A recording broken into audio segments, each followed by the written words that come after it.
কখনো শান্তভাবে ভেবে দেখেছেন আমরা আসলে কে?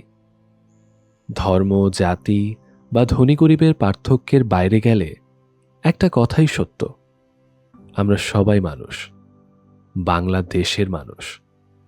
আর এই মানুষ হিসেবেই আমাদের সবচেয়ে বড় অধিকার হল নিজের মত প্রকাশ করার অধিকার। সুষ্ঠু গণতন্ত্র আর সঠিক নির্বাচনই এই অধিকারকে বাঁচিয়ে রাখে।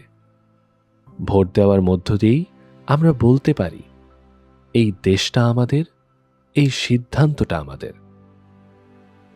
1971 সালে যখন পাকিস্তানি হানাদাররা এই দেশের নির্যাতন চালায়, তখন সেই লড়াই কোনো একজনের ছিল না। সেই যুদ্ধ ছিল কৃষকের, শ্রমিকের, ছাত্রের, মায়ের, বাবার, এক কথায় সব মানুষের। গ্রাম থেকে শহর, হাট থেকে মাঠ, সব জায়গার মানুষ এক হয়ে দাঁড়িয়েছিল। কারো হাতে ছিল অস্ত্র, কারো মনে জোর, কারো চোখে ছিল স্বাধীন দেশের স্বপ্ন। আর সেই ঐক্যই আমাদের স্বাধীনতা এনে দেয়।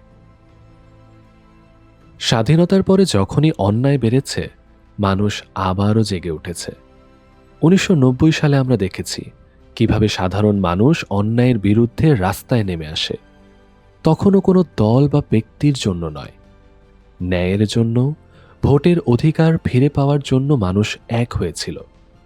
সেই আন্দোলনের ফলেই আমরা আবারও গণতন্ত্রের পথে ফিরতে পেরেছিলাম। একইভাবে আমরা দেখেছি 2024 সালের গণ অভ্যুত্থান, ভোটের অধিকার ফিরিয়ে নেওয়ার সংগ্রাম। বাংলাদেশের জন্ম হয়েছিল সত্য আর ন্যায়ের উপর বিশ্বাস রেখে। তাই এই দেশে সুবিচার সবার জন্যই দরকার। 1971 সালে গেরিলাদের হাতে যে অস্ত্র ছিল, আজ সেই অস্ত্রের রূপ বদলেছে। আজ সেই অস্ত্র হল ব্যালট বাক্সের ভোট। কারণ ভোটই আমাদের শক্তি, ভোটই আমাদের অধিকার। এই দেশ আমাদের সবার। সাম্য, ঐক্য আর ধর্ম সহিষ্ণুতার পথেই বাংলাদেশের পথ চলা। নতুন প্রজন্ম সেই পথকে সামনে এগিয়ে নিয়ে যাবে, এই আশাতেই আমাদের বিশ্বাস। প্রতিটি ভোট, প্রতিটি কণ্ঠস্বর, প্রতিটি সচেতন মানুষই এই দেশের সার্বভৌমত্বের প্রতিচ্ছবি। এই দেশ আমাদের সবার। আসন্ন নির্বাচনে আসুন ভোট দিয়ে আমরা দায়িত্বশীল নাগরিক হিসেবে নিজেদের কথা বলি। ভয় কিংবা বিভাজন নয়, আমরা বেছে নিই সম্প্রীতি, ন্যায় আর গণতন্ত্র।